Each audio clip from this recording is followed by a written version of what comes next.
It's because of the boys really kept watching it over and over again sa YouTube.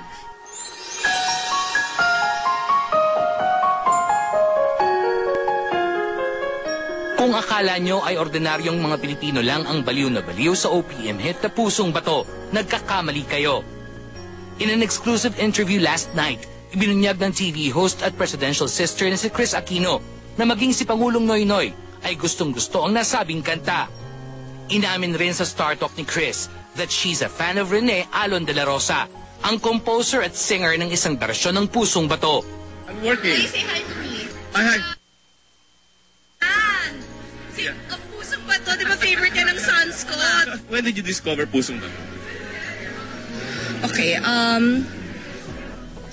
may nag-guess siguro mga 8 months, 9 months ago. 8 or 9 months ago, nag-guess sa show. October, nung I had to shoot in Bangkok for a commercial, I left the boys with Pinoy. Tapos, they kept singing it to him. Tapos hindi pa niya kilala nung time na yon. Tapos because of BMB memorized at si Josh memorized si Pusong Bato. So pati ang presidente alam na ngayon kung ano yung Pusong Bato. Kasi yung kanya talaga yung plakado na sa utak ko. But kasi it's super duper my favorite.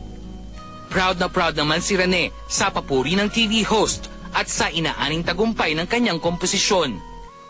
Kay Pangulong Pinoy, maraming salamat sa, alam ko, kabisado mo na din daw yung Pusong Bato. Masaya na ako yung, kahit paano, narinig ko lang doon sa ere, pero yung kantahin ng iba, pati ng mga banyagan, mga Nigerian, kung napanood mo yung tuwa ako. Overwhelmed. Pero may kaso ngayon, di ba? May message mo kay Amy Torres ngayon. Okay na-settle na namin. At saka, wala na, napag-ayos kami ng Phil's Cup, saka anong publishers namin, yung Alpha Music at saka yung Star Records. So, willing ka bang gumawa ng duet with Amy?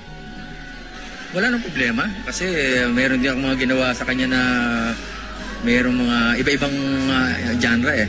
Kaya kung okay lang. Kaya baka magkasama pa nga kami sa Cuneta eh. Possible na talaga maging magkaibigan kayo talaga ni Talaga sila? Wala nang problema. Mababait yung pamilya Torres. Message mo sa kanya, kay Amy?